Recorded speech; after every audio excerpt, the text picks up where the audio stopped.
Buenos días a todos. Vamos a esperar unos minutos para que toda la gente acabe de conectarse y en 3 o 4 minutos empezamos el webinar. Muchas gracias.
Bueno, buenos días a todos. Mi nombre es Miguel Ángel Aranda González, soy el director de Madrid de Asset, la Asociación Española de Financieros de Empresa, y quería dar la bienvenida a este nuevo webinar de hoy que lleva el título de Mecenazgo Tecnológico. Siempre he visto el mecenazgo tecnológico como una inversión financiero-fiscal de alta rentabilidad en la que pueden entrar tanto profesionales como empresas. Este webinar está patrocinado por una empresa que se llama Caudal. Caudal es una empresa líder en todo el tema de mecenazgo tecnológico, que ayuda a diferentes empresas, sobre todo en proyectos de I+D, y además también pone en manos de inversores, de posibles inversores o mecenas, la posibilidad de invertir en estos proyectos. Es una vía de financiación atractiva, puede llegar a financiar hasta el 40% de los proyectos, además no genera deuda y es muy importante también el enfoque de la canalización de inversión privada hacia este tipo de proyectos de I+D+I. Además, en los tiempos en los que estamos, en los que la obtención de la financiación no es sencilla y además el tema de la sostenibilidad es un objetivo prioritario desde el punto de vista social, todo el tema del mecenazgo se convierte en una gran opción para las empresas. Hoy, para poder conocer mucho más a través de estos temas del mecenazgo tecnológico, contamos con una empresa que es Caudal y con su equipo que nos lo va a explicar más en detalle. El webinar va a tener una duración aproximadamente de 1 hora. Las preguntas, por favor, si eso las haremos al final, nos las podéis hacer a través de la aplicación. Y vamos a tener una presentación por parte de Íñigo Flórez, que es director de relación con inversores y proyectos de I+D+I dentro de Caudal. Y a Íñigo también le ayudará en lo que es la parte de la presentación, sobre todo para los temas más jurídico-fiscales, le ayudará Silvia Parés, que es socia responsable de la división fiscal y jurídica de Pricewaterhouse en Barcelona. Bueno, yo no quiero robar ni un segundo más a esta presentación de un tema que me parece francamente interesante, por lo cual, por favor, Íñigo, si puedes conectar tu cámara y tu micrófono.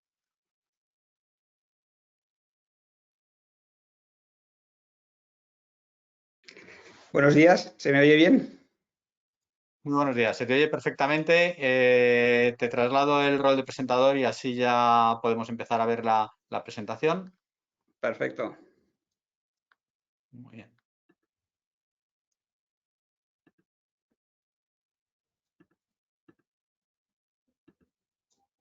Sí, ¿Se ve? perfecto, se ve perfectamente. Pues Estupendo. directamente te dejo.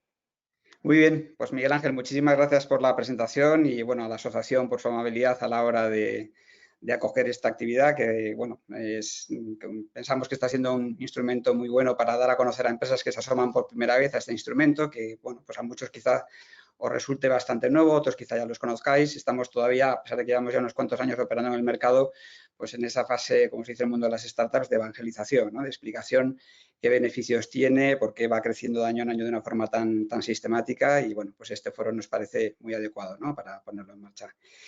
Brevemente, por introducirme a mí mismo y para que un poco entendáis también el contexto de esta presentación, yo, bueno, pues todo mi desarrollo profesional ha estado relacionado con el mundo de la innovación y la tecnología, en centros públicos de investigación, como emprendedor en startups de base tecnológica. También, pues, eso me llevo un año a Silicon Valley. He tenido que trabajar para grandes corporaciones en temas de estrategia de innovación y últimamente muy metido precisamente en el diseño y desarrollo de nuevos instrumentos de financiación de la I+D, ¿no? Que ahí es donde Caudal tiene un papel fundamental en el ecosistema español de la financiación privada no dilutiva de la I+D.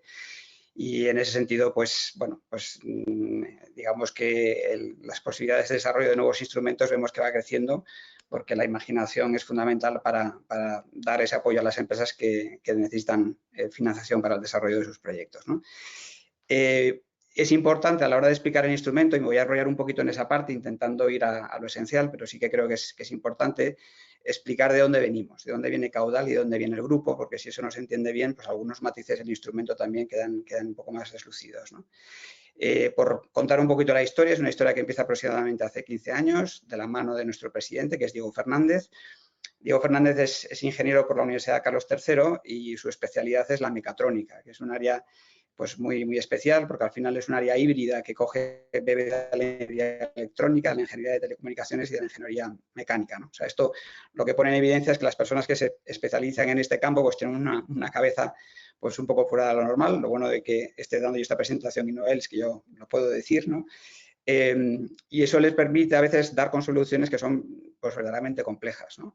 Él al terminar la carrera pues ya empieza a trabajar muy pronto en Airbus, en paralelo está desarrollando su tesis doctoral y se da cuenta que fruto de esa investigación pues sale de su cabeza una tecnología que podría aplicar en el ámbito aeroespacial, ¿no?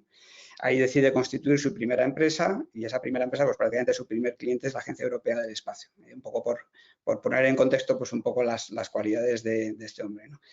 Efectivamente consigue resolver problemas para la Agencia Europea del Espacio, consigue llamar la atención de la NASA y llega un momento en que la NASA le plantea un reto que ni la propia NASA era capaz de resolver. No solamente es que no fuera capaz de resolverlo, es que la NASA había llegado a la conclusión de que no existía una solución técnica para ese problema que se planteaba, ¿no? Bueno, pues Diego puso su equipo a trabajar y en cuestión de un tiempo bastante razonable consiguió dar con una solución que resolvía el problema. Y con esto quiero decir que es uno de esos ejemplos extraños, atípicos, de ingeniero brillante que tiene la suficiente intuición de mercado como para conseguir desarrollar soluciones muy prácticas, pero a partir de unas bases científicas que son complejas y que normalmente beben de diferentes disciplinas científicas, ¿no? Otra cualidad que tiene es que es un emprendedor nato. O sea, del mismo modo que vio pronto que tenía sentido montar su propia empresa, pues digamos que no era un emprendedor al uso en el que se especializa en un ámbito muy concreto, crea una empresa y prácticamente no se mueve de ese sector, sino que tenía también la intención clara de ir saltando a nuevos verticales, pero siempre de la mano de la tecnología. Es decir, lo que nos define, y ahí explicaré un poco el entronque de caudal con lo que Diego ha ido montando, que es el grupo Arquimea, lo que nos define es la capacidad de hacer I+D que resuelva problemas reales, problemas sociales, problemas globales, pero también problemas muy específicos de las corporaciones, ¿no? Y en esa estrategia de crecimiento y diversificación, pues lo que ha ido haciendo es, por un lado, conseguir nuevas vías de financiación para desarrollar proyectos de investigación que dieran lugar a nuevos productos que llevaran al mercado, pero también fue entrando en una estrategia de adquisición de otras startups pues, similares a las que creó él, que se sentían más cómodas bajo el paraguas de un grupo que estaba consiguiendo una senda de crecimiento bastante importante, ¿no? En esa trayectoria de 15 años, pues ahora mismo estamos posicionados en el sector aeroespacial, que es el original, estamos haciendo cosas en seguridad y defensa, nos hemos posicionado también en los últimos años de manera consistente en el ámbito agroalimentario, recientemente en biotecnología y en servicios industriales aplicados a diferentes sectores, ¿no? Una cualidad que, bueno, esto no hace falta explicarlo porque es obvio, una cualidad que tiene la tecnología, la innovación, es que cuando tienes algo innovador, pues obviamente no tiene sentido venderlo en tu mercado local, sino que de repente tu mercado es el mundo, ¿no? Si es realmente una tecnología innovadora, es una tecnología que puede ser competitiva en cualquier sitio, ¿no? Entonces, en paralelo a esta estrategia de diversificación de producto de la mano de diferentes sectores, hemos ido expandiéndonos teniendo presencia en diferentes países, ¿no? Tenemos ahora mismo una oficina de desarrollo de negocio en Estados Unidos, estamos también con presencia en el sudeste asiático por las posibilidades que tiene ese mercado, estamos vendiendo tecnología en China, somos proveedores de la industria alemana, estamos trabajando en varios países europeos, siempre de la mano, como digo, de productos que son nuestros en origen, tanto porque los hayamos desarrollado desde el laboratorio, como porque hayamos adquirido startups que eran muy sinérgicas con lo que veníamos haciendo, ¿no? Todo esto para explicar que, aunque hoy vamos a hablar de un instrumento de financiación de la I+D, lo que a nosotros nos define como grupo Arquimea, es no la financiación en sí, sino lo que conseguimos hacer con la financiación, que es el producto, ¿no? Hay un momento en el que la administración, y estoy hablando de aproximadamente hace unos 5 o 6 años, la administración, en concreto el Ministerio de Economía, decide ensayar un nuevo instrumento de financiación privada no dilutiva de la I+D. Esto luego Silvia lo va a explicar más en detalle, no quiero ahora entrar un poco en qué consiste exactamente el instrumento, porque ella lo explicará mejor y luego tendremos tiempo de sobra en las preguntas para detallarlo, pero por decirlo muy por encima, es algo que se venía aplicando desde hacía años para la financiación de la construcción de buques o para la producción cinematográfica, que en algunos sitios se llama tax lease. Lo que decide el Ministerio de Economía es ensayarlo por primera vez en el ámbito de la I+D. Decide montar un proyecto piloto y para eso pues, necesita pues, un inversor, una empresa tecnológica y alguien que estructurará la operación. Como el grupo Arquimea ya entonces, hace 5 o 6 años, ya era un grupo muy activo y muy conocido también en todos los ámbitos de financiación pública de la I+D, porque hemos ido a todas las líneas posibles para financiar nuestra actividad, ya que hablo pues, de CEDETI, convocatorias europeas y otras convocatorias nacionales o incluso regionales, pues la Administración decide invitarnos para participar en esa experiencia piloto. Y es una experiencia que funciona bien. Es decir, lo que ocurre es que efectivamente las tres partes consiguen un beneficio. Al final es una cuestión de transferencia de créditos fiscales, que ya digo que esto lo explicará Silvia, pero yo ahora lo que quería es subrayar la idea de que esa experiencia piloto fue exitosa. Como os dije, pues Diego, aparte de ser un tecnólogo brillante, es un emprendedor nato y vio pronto que conocía en su propio entorno muchas empresas que en una situación parecida a la suya podían ser beneficiarias de ese instrumento. Y entonces nos resultó difícil encontrar empresas que quisieran sumarse a este nuevo instrumento de financiación. Eso es lo que permitió que con el tiempo se creara Caudal como una división del grupo especializada de forma específica en la gestión de este instrumento, ¿no? Y eso es lo que nos ha convertido, como ha dicho Miguel Ángel al principio, no solo en pioneros, por ser en quienes ha sido ensayado el instrumento por primera vez, sino también líderes en el mercado ahora mismo en su gestión. Lo tenemos relativamente fácil en el sentido de que conocemos muy bien las necesidades de I+D, conocemos muchísimas startups que, como fuimos nosotros en su origen, pues necesitábamos de este instrumento, y en ese sentido pues tenemos todo un proceso que nos permite identificar rápidamente necesidades, ¿no?, en este ámbito. Me quiero detener un poco en también explicar por qué, de alguna forma, aquí me toca un poco explicar por qué desde el lado de la administración se decide poner en marcha un instrumento como este, y por qué nosotros, más allá de lo que es pues, nuestro negocio y nuestra estrategia de crecimiento, porque somos unos firmes defensores de su expansión, ¿no? Me imagino, vamos, como financieros que sois todos y además economistas de formación probablemente, pues no hace falta explicar mucho pues, cuáles son las cifras de inversión de I+D en España, ¿no? Sabemos que históricamente llevamos una posición complicada, pues hubo hace una década, pues tuvimos unos años en los que la inversión fue creciendo, tanto la pública como privada. Desde la crisis financiera del 2008, pues ahí tuvimos un bajón consistente que poco a poco se va recuperando, pero digamos que partimos de un déficit histórico de inversión en I+D, ¿no? Aquí en esta diapositiva pues, se pueden ver algunos datos que ponen en evidencia esa posición, es decir, que lo que siempre se dice es que no hay una correlación entre nuestra inversión en I+D en nuestro peso como PIB en la economía y hay un desfase. Hay a veces cuando se hace un esfuerzo por incentivar, pues muchas veces va por la vía de la inversión pública en I+D, que está muy bien, pero los estudios que se hacen en el ámbito académico, y aquí hablo pues tanto de las universidades como de las escuelas de negocio a nivel mundial, pues ponen en evidencia que muchas veces lo que tira de un país para adelante en el sentido de generar PIB no es tanto una inversión pública en I+D como la capacidad de movilizar inversión privada en tecnología, ¿no? Y ahí es donde siempre hemos tenido pues una dificultad importante, ¿no? Sí que es cierto que en los últimos años pues ha habido un incremento, una ligera recuperación de esa inversión en I+D, tanto en el ámbito público como en el ámbito privado, pero si se corresponde con el PIB del país, los datos no salen bien. Es decir, los países de nuestro entorno, en general, tanto de la Unión Europea como otros países, pues en los últimos años han actuado más rápido y mejor, ¿no? Entonces, de alguna forma, en términos relativos, en términos comparativos, pues parece que en lugar de ir para adelante vamos un poquito para atrás, aunque las cifras absolutas vayan mejorando, ¿no? Aquí tenéis pues algunos datos que también son más o menos conocidos de cuáles son las comunidades y los entornos donde la inversión en I+D suele ser más activa. Y digamos lo que, repasando un poco, preparando esta presentación, hay un informe, no sé si conocéis, la Fundación Cotec, que es una fundación muy activa en la realización de análisis y de informes relativos a la innovación y de alguna forma ha sido la entidad que en España fue líder en empezar a hablar de la innovación como motor de la economía de un país. Y su último informe pues, pone en evidencia dos datos que a mí la verdad es que se le cae un poco la mano a los pies, ¿no? Ocurre que por primera vez Grecia y Polonia nos han superado en inversión en I+D. Y bueno, y Portugal, que ya nos lleva cierta ventaja, la está ampliando, ¿no? Eso quiere decir que bueno, pues algo nos está ocurriendo. Parece que hay un gap entre el discurso público relativo a la necesidad de implantar un nuevo modelo productivo y luego la capacidad real de llevar ese modelo a la práctica, ¿no? Nosotros en esta empresa pues somos muy partidarios, pues obviamente queda evidente que somos unos defensores natos ¿no? Pues, obsesivos incluso de ese nuevo modelo productivo basado en la tecnología, pero no lo hacemos porque sea una especie de mantra de que si investigas mucho las cosas te van a ir bien. La experiencia dice que tenemos una base de investigación pública muy buena, que se traduce en los rankings de índices de productividad de papers en revistas de alto impacto científico, ahí normalmente España sale muy bien, pero lo que vemos es que hay un gap enorme a la hora de que eso se traduzca en mayor capacidad productiva y mayor competitividad, ¿no?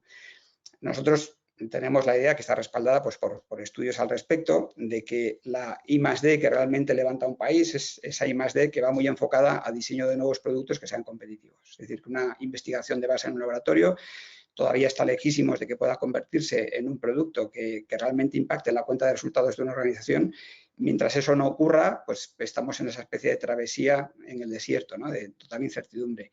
Como eso lo conocemos bien, es decir, que el negocio al final se genera sobre todo cuando tienes esa capacidad de sacar productos que son mejores y más eficientes que los que se están desarrollando en China o en Estados Unidos, somos muy partidarios y apostamos mucho por instrumentos como este que van precisamente en esa línea, en la línea de movilización de capital muchas veces privado. Detrás de ese instrumento está claro que hay un incentivo público, pero un efecto beneficioso que tiene es que fomenta la financiación privada para desarrollar productos que realmente sean competitivos. Nosotros cuando nos planteamos el grupo Arquimea, pues un poco para que os situéis, es un grupo que somos aproximadamente unos 450 personas en plantilla. Pues, llevamos unos años de un crecimiento bastante sostenido y tenemos un centro de investigación propio que tiene una plantilla de, ahora mismo son más de 50 investigadores, pero que tiene un plan de crecimiento de llegar a 150 en un horizonte de 3 años, ¿no? Toda la investigación que se hace ahí, o buena parte de la investigación, no es toda, se basa en esta obsesión por generar productos que impacten en el mercado con una ventaja competitiva importante. Lo que no es así, pues hay veces que una hipótesis muy de base, digamos, muy científica, no muy aplicada todavía, decidimos dedicar unos recursos a explorar ese tipo de vías, pero hay un ADN muy incorporado que siempre va en la línea de intentar sacar cosas que realmente sean mejores que lo que ya existen o que resuelvan problemas que existen para los cuales todavía no hay solución, ¿no? Entonces, toda esta, en el contexto de esta reflexión, bueno, pues hay un estudio que para nosotros es muy relevante, que es una investigación que hizo el IES de la mano de la Universidad Carlos III y que apareció publicada en una revista que es el International Journal of Industrial Organization, y ahí objetivaban de forma muy clara cómo las empresas que más invertían en innovación de producto, no tanto de proceso, en innovación de producto, eran las que más exportaban. Y al final, la clave de nuestra experiencia con muchas compañías de todos los tamaños y la nuestra propia, es que son aquellas compañías que consiguen exportar fuera con solvencia las que realmente tiran de la economía, ¿no? Y mientras eso no ocurre, pues no terminamos de cruzar esa barrera que nos permita escalar posiciones cuando se hacen estos análisis comparados con nuestro entorno, ¿no? Entonces, esa es un poco la obsesión que tenemos, ¿no? Es internacionalización, pero siempre pegada a la capacidad de desarrollar productos nuevos, ¿no?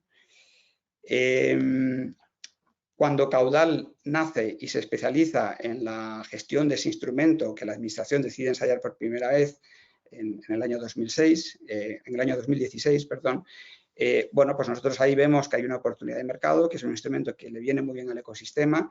Cuando la Administración decide incentivarlo, ¿qué es lo que busca? Básicamente es intentar dedicar algo de menos recursos a las subvenciones públicas dedicadas a la I+D y compensarlas por un mecanismo fiscal que digamos que en el corto plazo tiene un efecto de aminoración de la capacidad de recaudación, pero que en el largo plazo al final es mejor para el país. Por un lado, porque se recupera mucho también por la vía de la recaudación, por la actividad generada por el proyecto los proyectos de I+D que se gestionan a través del instrumento, pero también porque al mismo tiempo está consiguiendo reducir algo el dinero que tiene que dedicar a subvención pública y, por tanto, a engrosar el déficit del Estado, ¿no? Esta es un poco la reflexión desde la que la Administración decide ponerlo en marcha y nosotros el motivo también por el que lo defendemos muy activamente, ¿no?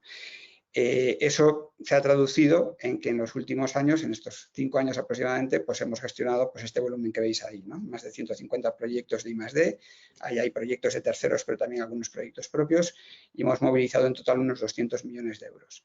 Cuando decimos movilizar, estamos hablando de movilizar capital privado, es decir, empresas que ya hacen I+D y que deciden dedicar recursos adicionales a desarrollar estos proyectos, pero también dinero de mecenas que deciden apoyarlos a cambio de unos créditos fiscales. Estas cifras son las que sostienen nuestra posición ahora mismo. Básicamente, esto es lo que describe el mecenazgo, es decir, que al final lo que tenemos es una empresa que ya hace I+D, que ya es solvente. Aquí normalmente no aplican, por poner el ejemplo sencillo, de 4 emprendedores que se acaban de juntar y están en un garaje, o sea, realmente tienen que tener ya capacidad de inversión en el desarrollo de un proyecto. Estamos hablando de startups que están en una fase un poco más madura que ese estado inicial, que son serias y que realmente vemos ya desde un primer análisis que lo que están haciendo realmente es I+D. O sea, aquí el elemento diferencial es identificar las cosas tal y como son. Es fundamental que saber distinguir un proyecto de investigación y desarrollo de un proyecto de innovación tecnológica. No son lo mismo, no generan el mismo crédito fiscal, o de aquello que ni siquiera lo es, que obviamente quedaría fuera. todo el expertise que nosotros tenemos en I+D nos permite tener una intuición ya muy desarrollada para identificar este tipo de proyectos, donde además no solo buscamos que sean proyectos realmente de I+D, sino que tengan ese impacto del que hablaba.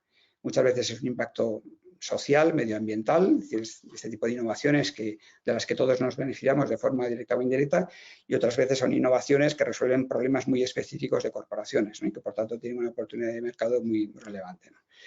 En ese sentido, nosotros damos una cobertura total, es decir, que Caudal al final es, por así decirlo, el socio que acompaña a las dos patas de esta relación, empresa que hace I+D con una empresa mecenas que quiere apoyar el proyecto, dando cobertura en todos los ámbitos, asesoramiento legal, instrumentalización de la operación, análisis previo, etcétera. ¿Qué perfiles de empresas encajan en este instrumento? Pues un poco lo que ya he dicho. En el caso de las empresas de I+D, yo creo que no quiero repetirme y no quitarle tiempo a Silvia, que va a explicar un poco el detalle del instrumento.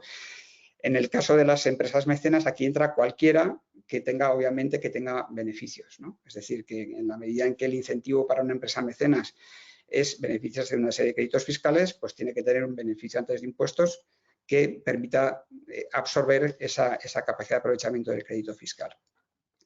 Ocurre que, ahora lo veremos en la parte de los beneficios, pues que las motivaciones por las que una empresa decide apoyar este proyecto son muy variadas, y eso lo que está permitiendo también es que la tipología de empresas que deciden participar en el instrumento, apoyarlo a través de la financiación, sea muy variado. Ahí estamos trabajando desde grandes corporaciones, estamos trabajando también con algunas filiales de multinacionales, pero también estamos trabajando con ese perfil de empresa no tan grande, pero a la que le están yendo muy bien las cosas, pues muchas veces son empresas de perfil familiar, pero que ya tiene una capacidad de exportación muy grande y que ven aquí también pues, un instrumento muy positivo, ¿no?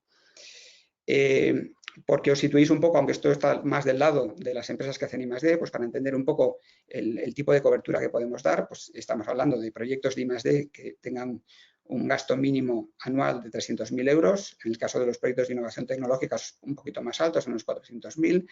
El importe que se llega a financiar se suele situar entre el 25 y el 40% de los gastos en proyectos de I+D. Es una cifra variable que depende de cada caso. Obviamente, cuando analizamos cada operación, pues podemos decirle a la empresa de I+D cuánto exactamente va a recibir, pero más o menos la horquilla se mueve entre estos números, ¿no? Y en el caso de los proyectos de innovación tecnológica, pues las cifras varían un poquito, es entre el 12 y el 20% del gasto de los proyectos. Como digo, esto significa que la empresa de I+D tiene que tener esa capacidad financiera, no solamente para asumir la parte que no queda cubierta por el mecenazgo, sino para financiar inicialmente el 100% del proyecto, ya que la aportación del mecenas la recibe una vez que el proyecto ha sido ejecutado y gastado. Es decir, que tienen que tener caja. Esto a veces, ¿no? Pues cuando uno lo escucha por primera vez dice, bueno, pero ¿qué tipo de empresa que no va a beneficiarse de forma natural de unos créditos fiscales, porque normalmente todavía está en fase de inversión, es decir, en fase de pérdidas, puede tener esta caja? Pues muchas veces son empresas que han levantado rondas de inversión privada y que precisamente consiguen ese capital para desarrollar la I+D. Y tanto los promotores, los emprendedores que están detrás de esa empresa, como los inversores que están detrás del fondo de inversión, ven con muy buenos ojos que haya una vía adicional de obtención de capital a través del mecenazgo, ¿no? Como un ingrediente importante en esta transferencia de los créditos fiscales es que los proyectos estén certificados, estén acreditados. Esto también lo explicaremos un poco después. La certificación está ligada a un sistema de clasificación del grado de innovación de los proyectos. Eso hace que hacer algo que normalmente ya es un poco menos que un maquillaje de un producto que ya existe, pues eso normalmente no califica ni como ID ni como IT. Precisamente lo que permite ese instrumento es asegurarnos de que el proyecto que se está ejecutando es un proyecto verdaderamente innovador. Si califica como proyecto de I+D, que eso en la diapositiva es lo que traducimos como que tiene un TRL entre 1 y 5, eso es un proyecto que puede ser desde un concepto que todavía está pues, en una fase muy de laboratorio o que ya va poco a poco desarrollándose, pero que todavía está lejos de llegar al mercado, ¿no? Esa clasificación de las innovaciones en función de su nivel de madurez es algo que hace una certificadora independiente. No entrará un poco en el detalle, pero podemos luego explicarlo mejor. Pero digamos que pongo esto de manifiesto porque esto es lo que nos asegura que los proyectos que estamos financiando son proyectos que tienen un potencial de innovación global. Cuando nosotros estamos analizando nuestra cartera de proyectos actual y se la estamos presentando a inversores potenciales, pues a veces es que da gusto explicarlo, porque lo que estás es exponiendo la oportunidad de resolver problemas tan complejos pues como una tecnología, por ejemplo, que va a explorar la posibilidad de generar agua dulce a partir de la humedad, ¿no? Como una gran alternativa a la desalinización del mar. O otro proyecto, ya por irme al extremo más, si queréis, más disruptivo, pues un presunto, ¿no? Esto sí que está muy a nivel de hipótesis científica, nuevo sistema de propulsión aeroespacial que no necesitaría combustible. Algo, digamos, tan disruptivo como esto, obviamente con todo su grado de incertidumbre también sobre si es viable o no es viable, es lo que permite que sea calificado como I+D y que automáticamente pueda ser financiado a través del instrumento. Y luego, por otro lado, pues, y esto es algo que hay que estudiar en cada caso, pues normalmente ese instrumento de financiación es compatible con otro tipo de sistemas de financiación, pero digo que depende de cada caso, ¿no? Porque en algunos casos no es compatible con determinadas líneas de financiación pública y entonces ahí la empresa de I+D que recibe los fondos tiene que valorar qué le interesa más, ¿no? Y qué encaja mejor un poco con su situación.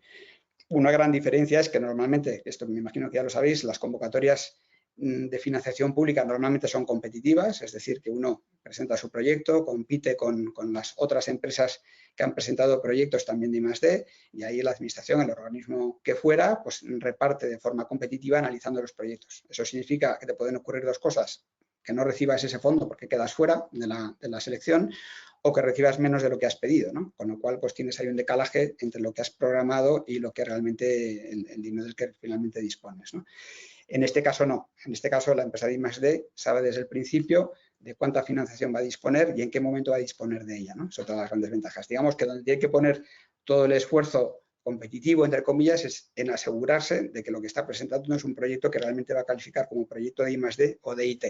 Una vez que eso lo consigue, pues ahí el instrumento funciona de manera, iba a decir automática en el sentido de que una vez que hay un mecenas, pues esa financiación va a llegar, ¿no?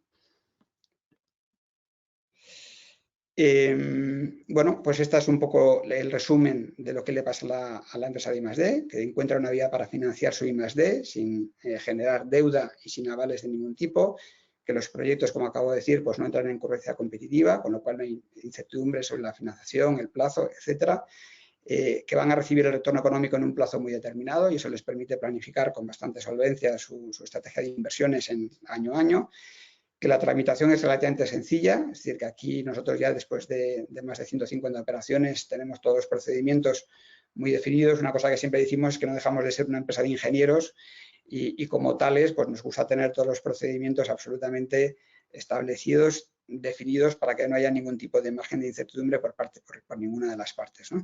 Y además esto, como veremos luego cuando ya sí le explico por un instrumento, es digamos una capa de valor añadido respecto a hacer las cosas tal y como la administración quiere que se hagan, ¿no?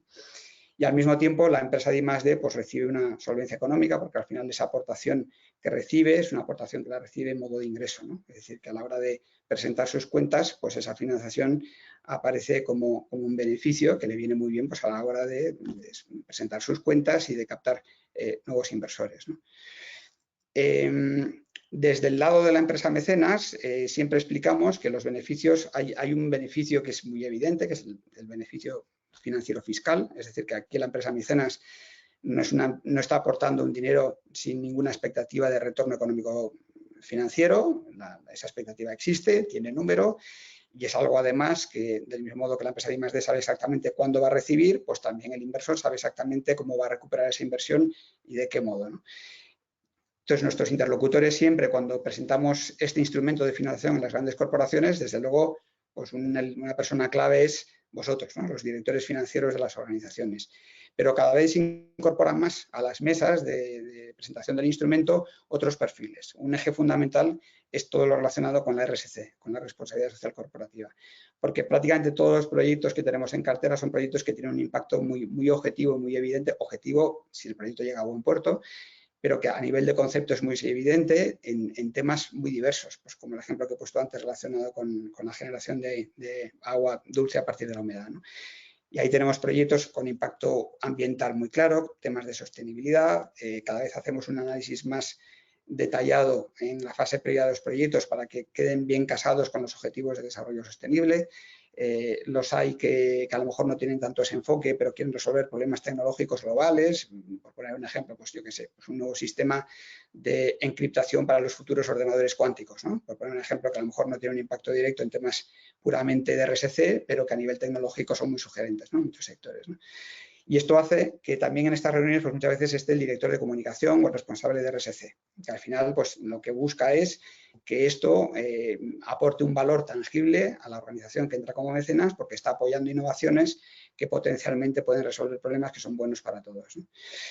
Y cada vez más se nos sientan también en aquellas empresas que tienen cierta base tecnológica, sean grandes o sean más pequeñas, que tengan departamento de innovación y que lo que buscan con esto es apoyar proyectos con los que poder generar sinergias. Muchas veces ocurre que la empresa mecenas ya te identifica una posible empresa receptora del mecenazgo, que es una empresa a lo mejor con la que ya colabora, que cumple el perfil, porque es una empresa que hace I+D y que le viene muy bien esa financiación y que de alguna forma ya está en su ecosistema de innovación. Entonces, en el modelo, el paradigma de la innovación abierta, estas relaciones entre grandes compañías con capacidad de apoyar innovación, pero apalancándose en todo el entorno innovador que tienen a su alrededor, pues este instrumento encaja perfectamente, porque al final estás uniendo las dos piezas que ya están conectadas de forma natural en ese ecosistema, ¿no? Y en ese sentido ocurre lo mismo, es decir, que a veces ya tenemos de entrada una cartera de proyectos que se alinea muy bien con lo que una gran corporación busca, y cuando digo busca es que a lo mejor esa empresa finalmente es adquirida por la gran corporación o es contratada, sus servicios son contratados por la gran corporación, y en otros casos sirve para establecer relaciones que nacen de cero. Es decir, que una corporación a lo mejor lo que tiene es identificado un problema que quiere resolver, no sabe muy bien cómo, y a través de ese instrumento encontramos un partner de I+D que es capaz de desarrollar ese proyecto y que es financiado parcialmente a través del instrumento, ¿no? Con lo cual ahí, digamos, lo que a nosotros también nos da mucha confianza a la evolución que está teniendo el instrumento es el hecho de que el valor que estamos aportando a las organizaciones va en una triple dirección y que cuando eso hay que defenderlo ante un comité de dirección, pues solamente el responsable el que está defendiendo rentabilidad, sino que además el financiero fiscal, además el responsable de RSC está apoyando la decisión y el responsable de innovación también. Y aquí, si me permitís, pues voy a ceder la palabra a mi compañera Silvia de Price, que nos ayuda mucho nos está ayudando mucho en toda nuestra trayectoria, para que sea ella la que explique ya un poco más en detalle cómo funciona el instrumento, pero luego lo podemos complementar con el turno de preguntas. Silvia, si puedes activar tu cámara y tu... Íñigo, ya estoy aquí.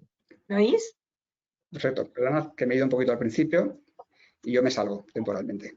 Bueno, buenos días a todos. Es un placer para mí estar aquí hoy quiero agradecer a ASET y a Caudal que nos haya invitado a PwC a participar en esta webinar. Y lo que pretendemos desde PwC Taxa y Legal es dar una visión de cuál es y cómo funciona esta estructura de mecenazgo tecnológico que Íñigo os estaba comentando. O sea, aquí en Europa hay una tendencia pues, a incentivar todos los proyectos de I+D y España pues, quiere unirse a esta tendencia, como bien Íñigo ha comentado. El problema que tenemos es que no estamos siendo capaces de tener el número de proyectos de I+D que se quiere. Realmente ya hemos visto antes que hemos dicho que la media de Europa es una inversión del 2,13% del PIB y en cambio en España estamos en un 1,25%. Por lo tanto, con las ayudas que tenemos actualmente, las ayudas estatales, no se está consiguiendo las inversiones en I+D, en proyectos de I+D o en el desarrollo de estos proyectos que se quiere por parte del gobierno o del Estado. Entonces, lo que se está pretendiendo es, aparte de además de las ayudas que ya tenemos de subvenciones o préstamos, que pues hay las típicas convocatorias, como decíamos antes, del CEDETI o de otros organismos que podemos acceder. Con esta ayuda y con la tradicional deducción por I+D que tenemos en el impuesto sobre sociedades, que me imagino que todos vosotros conoceréis, pues quien estéis desarrollando proyectos de I+D, pues tenéis la posibilidad de aplicar, si cumplen los requisitos, sobre todos los costes del proyecto de I+D, aplicar una deducción, que en el caso de I+D va de un 25% del importe del coste del proyecto o que puede llegar hasta un 42% cuando la media cuando la inversión que hemos hecho durante el año es superior a la media de los 2 años anteriores. Por lo tanto, oscila entre un 25 y un 42%. Y en el caso de que sea un proyecto de innovación tecnológica, la deducción asociada a los costes del proyecto sería un 12%.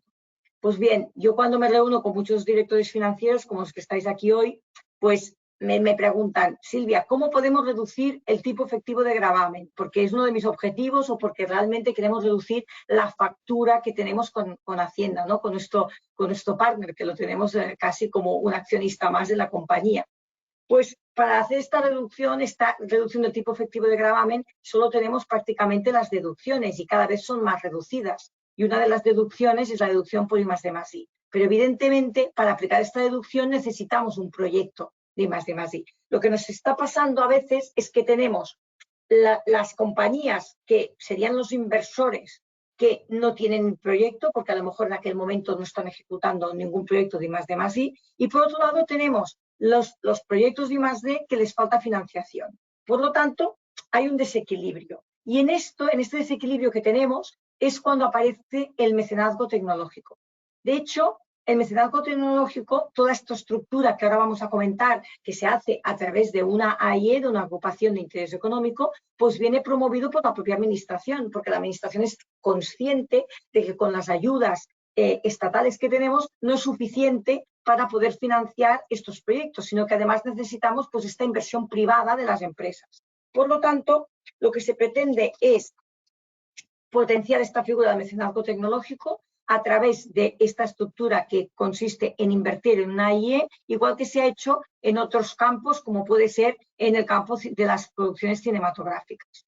Y le llamamos mecenazgo porque realmente va muy asociado a, como ha dicho antes Íñigo, también a la responsabilidad social corporativa o a los objetivos de mejora del medio ambiente que tienen las compañías. Por eso llamamos mecenazgo y tecnológico, porque evidentemente va asociado a proyectos pues, que sean de I+D y de un avance tecnológico. Entonces, con esta colaboración entre el inversor y el investigador, se consigue unas ventajas muy buenas para las dos partes, porque por un lado, el inversor lo que está consiguiendo es una rentabilidad, que en este caso ya lo veremos, es una rentabilidad fiscal, es decir, tú inviertes un importe, por ejemplo, 1 millón de euros en una AIE y lo que obtienes a cambio es una rentabilidad vía menos pago del impuesto sobre sociedades. No es que recuperes la inversión que tú has realizado, ¿vale? Y por otro lado, tenemos a los proyectos, a los investigadores, a los que tienen proyectos de I+D, que a lo mejor les falta financiación y a través de estos inversores pues realmente pueden financiar parte de sus proyectos. Por lo tanto, por decirlo de alguna forma, es un win-win, todo el mundo gana, las dos partes ganan. Y todo esto se hace a través de esta estructura de AIE. ¿Y en qué consiste? Lo primero que se hace es crear esta agrupación de interés económico y se hace una ampliación de capital en la que invierte el inversor del que estamos hablando. Entonces, esta AIE lo que hace es encargar el proyecto de I+D a una empresa tecnológica. Por lo tanto, es el promotor del proyecto. O sea, la AIE tiene que ser el titular de este proyecto y el promotor del proyecto. Pero en realidad no tiene que tener los medios dentro de la AIE para ejecutar el proyecto, sino que lo puede encargar a una empresa de I+D, a un tercero. Le hace un contrato y luego, a cambio, la empresa de I+D le entregará el proyecto una vez finalizado. Es importante también que el inversor que invierte en esta AIE invierte un porcentaje del total del proyecto, no invierte el 100%. Oscila, depende del caso, entre un 25%, que antes ya lo ha comentado Íñigo también, y un 40%. Y el resto del proyecto se financia a través de un préstamo de la propia empresa de I+D+I que le da a la AIE para que pueda terminar de ejecutar este proyecto. Entonces, la empresa de I+D+I, al final, cuando termina el proyecto, emite una factura a la AIE por el encargo realizado, por esta prestación de este servicio, y la AIE efectúa el pago a la empresa de I+D+I, pues una parte vía lo que ha puesto el inversor y otra parte vía el préstamo que ha recibido. Entonces, de esta forma, ¿qué sucede? La AIE tiene un proyecto de I+D activado en su balance que lo tiene que amortizar. Bueno, puede estar activado o no, depende de cada caso, pero el tema es que se generan unos gastos en la propia AIE. Y además, y no tiene ingresos, o sea, solo tenemos gastos, y además se genera una deducción por I+D.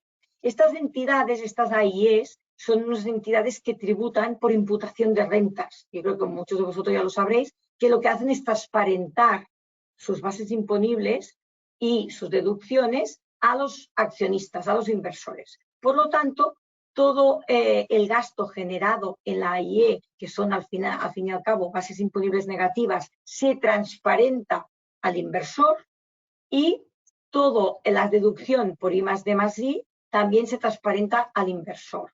De forma que al final la rentabilidad del inversor viene derivada de un tema fiscal, de todas estas bases imponibles negativas que recibe por imputación de la AIE y que por lo tanto le hacen pagar menos impuestos y menos factura fiscal, y de estas deducciones por I+D+I que también aplico en mi deducción en la cuota y pago menos impuestos. Evidentemente, lo ideal es tener un inversor que esté en una situación de beneficios y que su cuota frente a la administración tributaria sea positiva, ya que de lo contrario no es tan eficiente, ¿vale? Porque podrás aplicarlo en un futuro, pero tardarás más. Por lo tanto, estamos hablando de inversores en una situación de beneficios que lo que hacen es esta inversión y a cambio reciben unas bases imponibles negativas, se le transparentan, y unas deducciones. Y con ello lo que hago es reducir mi factura fiscal delante de Hacienda.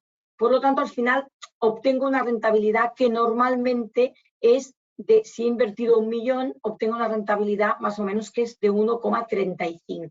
Esa es la rentabilidad que obtengo, y además es una rentabilidad que se obtiene en un periodo de tiempo bastante rápido, ¿vale? Entonces, con todo esto, lo que estamos haciendo es, primero, estamos ya promoviendo las actividades de I+D+I en España, que es uno de los objetivos que tiene pues, como país, que tenemos como país. Y además, también las compañías están alineando sus objetivos de responsabilidad social corporativa y de ESG, que ahora está tan de moda, que todo el mundo habla de como unos objetivos estratégicos en este ámbito del cambio climático, etcétera. Por lo tanto, podemos alinear también estos proyectos con los objetivos de RSC y ESG que tenga la compañía.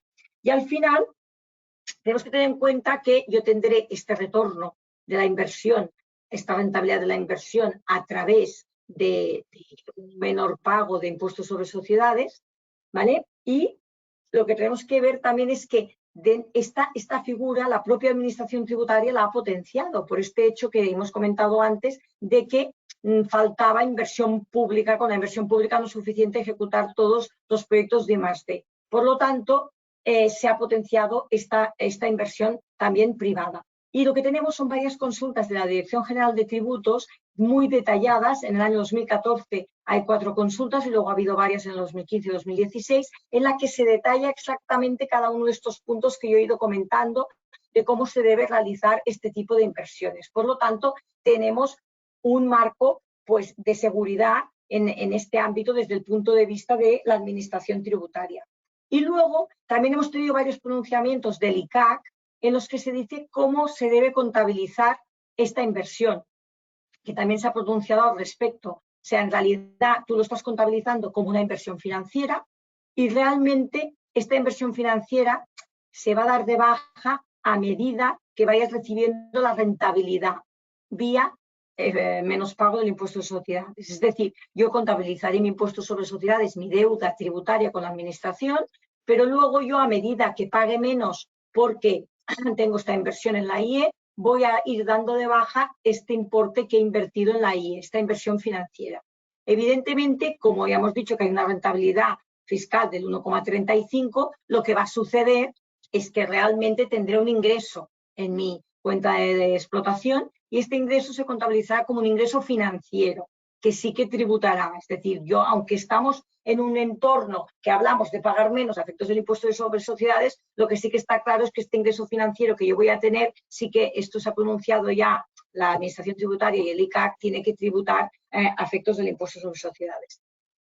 En definitiva, con todo este sistema, lo que estamos consiguiendo es incentivar el I+D en nuestro país, que nos hace falta, reducir la factura tributaria de las empresas, que es un objetivo que yo creo que tienen todas las compañías, dentro de un ámbito legal, pero reducir la factura tributaria, que siempre pues todas las entidades quieren reducir su tipo efectivo de gravamen, y también asociar estos proyectos a su responsabilidad social corporativa y objetivos estratégicos de ESG, porque podemos intentar pues que sean proyectos que estén un poco relacionados con la actividad que está haciendo la empresa o su política, ¿no?, de RSC.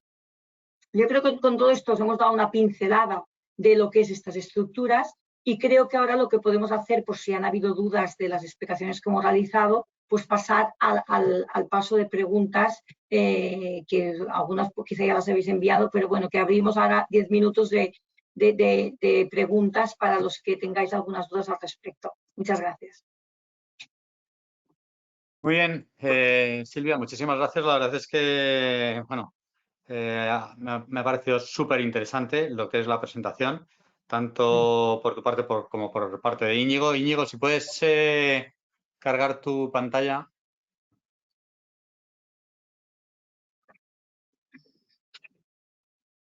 Muy bien. Oye, os voy a trasladar una serie de preguntas que ha habido, que creo que quizá a lo mejor algunas de ellas además pueden ayudar a entender un poquito mejor la operación. Bueno, lo primero de todo es, claro, que una vez que el mecenas decide participar en una operación como esta, que cuál sería el proceso y los plazos y los tiempos con los que se suele contar. Tú antes has comentado un tema, y es que se invierte 1 millón, se obtiene 1.035.000 en poco tiempo. Pero, ¿cuánto tiempo? ¿Cómo son esos plazos?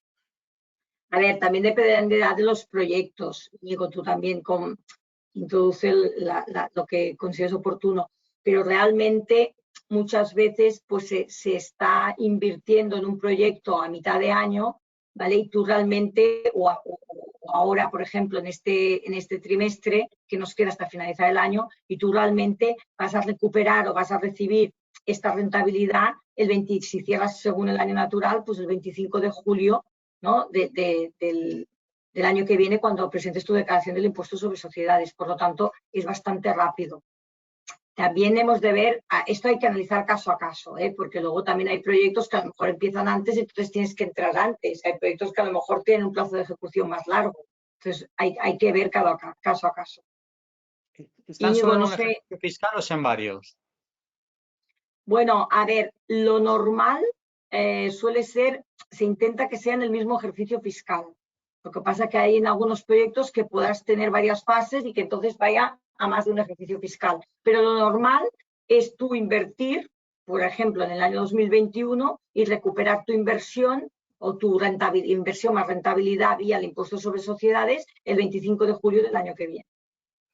Sí, es tal y como dice Silvia. La mayoría de los proyectos que tenemos son proyectos anuales, no bianuales, aunque algunos sí que son de 2 anualidades, pero la mayoría son anuales. Eso es lo que nos permite, por un lado, que la deducción fiscal aplicable sea del 42%. Y por otro lado, le da al inversor, al mecenas, pues un calendario bastante cortoplacista, pues porque bueno, las decisiones de inversión se pueden producir a lo largo del ejercicio. Lo cierto es que muchas veces son decisiones que se toman pues justo después del verano, porque ya bueno, acabas de pagar el impuesto sobre sociedades del ejercicio anterior, tienes ahí ese recordatorio de lo que te ha tocado pagar. Entonces, muchas veces son decisiones que se toman. Exacto, son decisiones que se toman pues justo después del verano, y el retorno pues es a menos de un año vista, porque efectivamente se ejecuta pues por la minoración del impuesto sobre sociedades de julio siguiente, ¿no? Con lo cual, tanto la rentabilidad como el calendario de recuperación de obtención de esa rentabilidad son tiempos muy ajustados, ¿no? Y muy objetivos de cara al mecenas. Interesante. Una pregunta que nos hacen es si la inversión está garantizada. Hombre, la inversión no está garantizada, es decir, tú inviertes 1 millón y nadie digo 1 millón por poner un ejemplo, nadie te devuelve ese millón.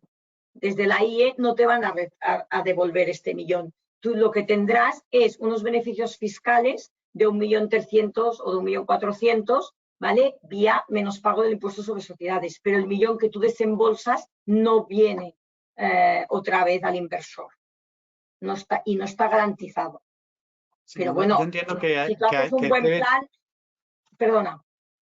Sí, que yo entiendo que toda empresa y todo financiero que nos pueda estar escuchando ahora mismo lo que tiene que tener muy claro es que realmente el beneficio de esta operación se genera desde el momento en el que lo haces, pero lo vas a obtener en la siguiente declaración por temas fiscales, exclusivamente temas fiscales. Exacto. ¿No? Tú vas a hacer una inversión y vas a tener una salida de tesorería y vas a recuperarlo el 25 de julio cuando presentes la declaración pagando menos impuestos sobre sociedades y allí vas a tener la rentabilidad. Ahí, digamos, el riesgo típico que siempre nos preguntan las empresas mecenas, ¿no? Cuando dicen, oye, que puede haber algún tipo de susto, sorpresa, desviación.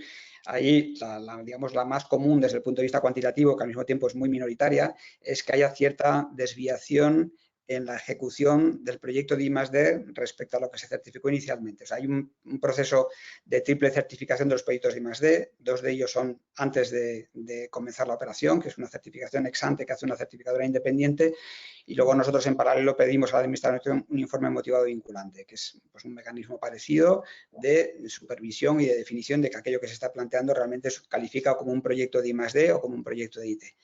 Pero luego cuando termina el proyecto hay una certificación ex post que vuelve a hacer esta certificadora independiente que depende del ENAC, de la Entidad Nacional de Acreditación y Certificación, que confirma si efectivamente todo el gasto ejecutado se corresponde con lo que se dijo inicialmente, ¿no?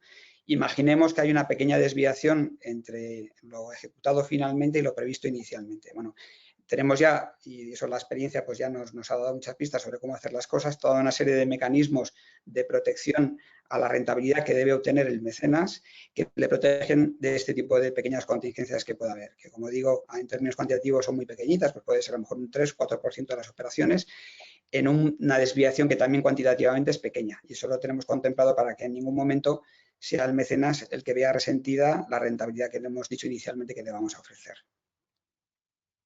Ok, perfecto. Bueno, nos comentan la presentación que habéis hecho. Generalmente lo que solemos hacer es enviarla posteriormente a lo largo de la semana. Nos piden, por favor, si podríais facilitar también la información sobre ese informe del IS que has comentado, Íñigo, Sí. para que pudiera la gente acceder a él. Vale, es un paper, es una investigación que es un análisis de, digamos, del impacto del esfuerzo innovador en la capacidad competitiva de las organizaciones, y una de las conclusiones más interesantes es que el factor clave es innovación de producto. Que hay muchas organizaciones que a veces ponen el foco en innovación de proceso, muchas veces la innovación de proceso pues tira más de TIC que del tipo de investigación que nosotros calificamos como I+D, pero cuando realmente estás haciendo producto innovador, el impacto en las exportaciones es muy relevante, y encantados de mandaros la referencia para quien la quiera conocer de primera mano. Muy bien. También tenemos otra pregunta que es, nos dice, soy un laboratorio farmacéutico que realiza varios proyectos de I+D, EIT, y si ha realizado una factura de venta a la AIE, la propiedad de ese activo, si es de la empresa o si es de la AIE. Más que nada para saber si tendrá problemas después a la hora de registrar ese proyecto o en qué consiste la mejora de un medicamento que hayan hecho en otro país o quién sería el titular realmente. Mira, el titular es, si la AIE, o sea, para que pueda aplicar este régimen, la AIE tiene que ser el titular. Esto hay que tenerlo en cuenta y hay que tener en cuenta los temas de confidencialidad también, ¿vale? Por sí. Pero el AIE tiene que ser el titular. Entonces, si yo hago una factura de venta de una compañía a la AIE, pues el titular es la AIE porque la ha comprado o ha encargado este proyecto. Por lo tanto, sería el titular la AIE siempre. En este sistema, lo que pasa es que la compañía en sí, si ya tiene proyectos de I+D y los puede financiar, no necesita la AIE. Ya él mismo se aplica la deducción. Esto es otro tema.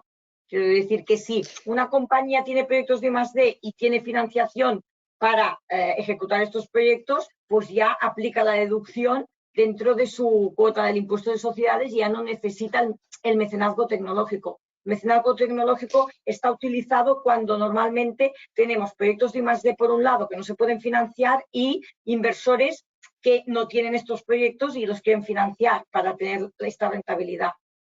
Íñigo, perdona.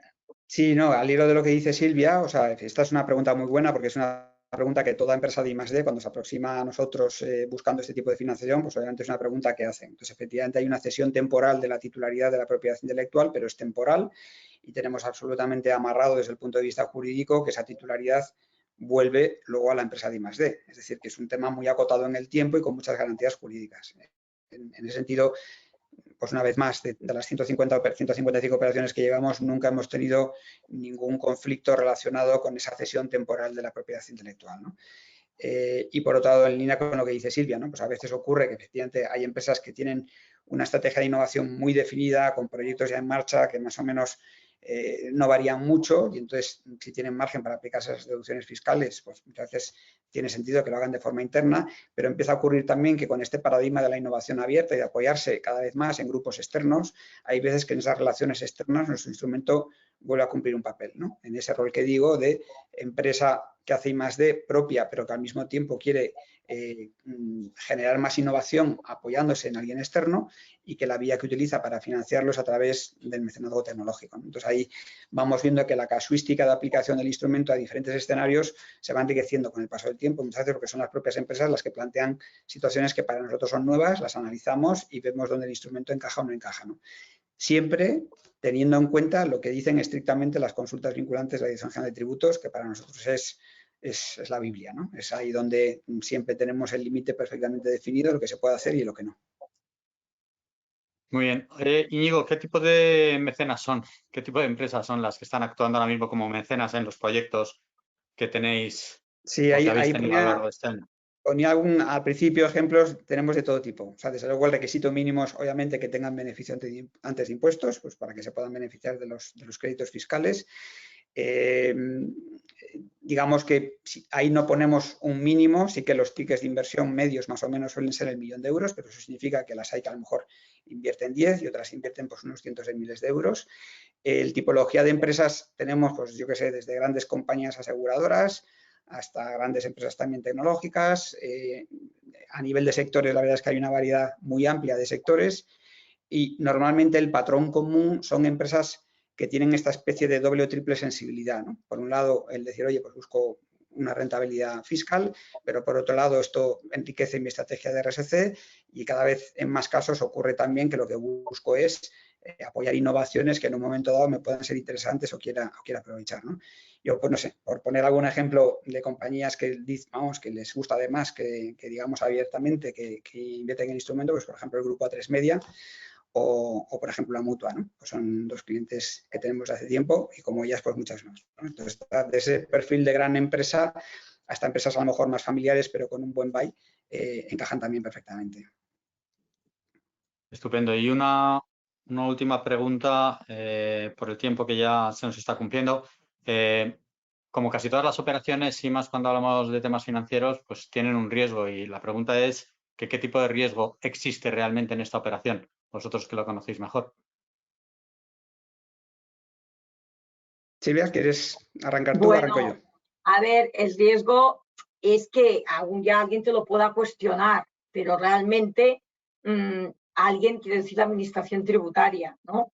Pero realmente, claro, es un órgano que ellos mismos están potenciando dentro de la administración. O sea, la administración ha lanzado el tema de mecenazgo tecnológico, lo quiere promover, y ha lanzado las consultas que ha lanzado porque realmente pues quiere financiar y quiere potenciar esta actividad de I+D. Por lo tanto, en principio, ahora claro, esto hay que hacerlo bien, como todo. O sea, una vez estás, pues claro, hay que hacer los contratos bien, hay que ver cada caso. O sea, ahora lo hemos explicado de una forma rápida, pero hay que ejecutarlo correctamente. Pero si lo haces bien, yo creo que no hay riesgo. Íñigo.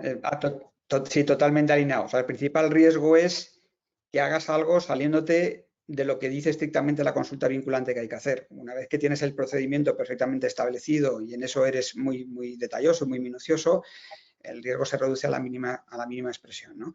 Porque al final, si hubiera algún tipo de conflicto, pues porque se levanta algún acta, pues al final lo que mandan son las consultas vinculantes, ¿no? Y en ese sentido, pues cuando, yo qué sé, cuando ha habido algún tipo de incidente, por ejemplo, en operaciones relacionadas con el cine o con los buques, pues normalmente es porque se han hecho cosas saliéndose un poco del espíritu de la letra de la consulta vinculante, ¿no? Cuando eso acaba en un tribunal, pues al final el tribunal, hay una sentencia, por ejemplo, reciente del Tribunal Económico Administrativo en el que recuerda a la inspección que lo que mandan son las consultas vinculantes, ¿no? Y que en ese sentido deben ser ellos mismos, los propios inspectores, los que mejor se conozca lo que dice una consulta vinculante para determinar si el instrumento se ha ejecutado de acuerdo con esa directriz, ¿no?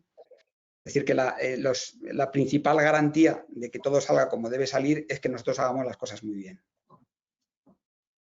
Bien, ha entrado una última pregunta, pero que estaba muy relacionada con lo que tú acabas de contestar, y es que decían, tengo entendido que la Audiencia Nacional está revisando el mecenazgo de cines. ¿Podría pasar lo mismo con el mecenazgo tecnológico?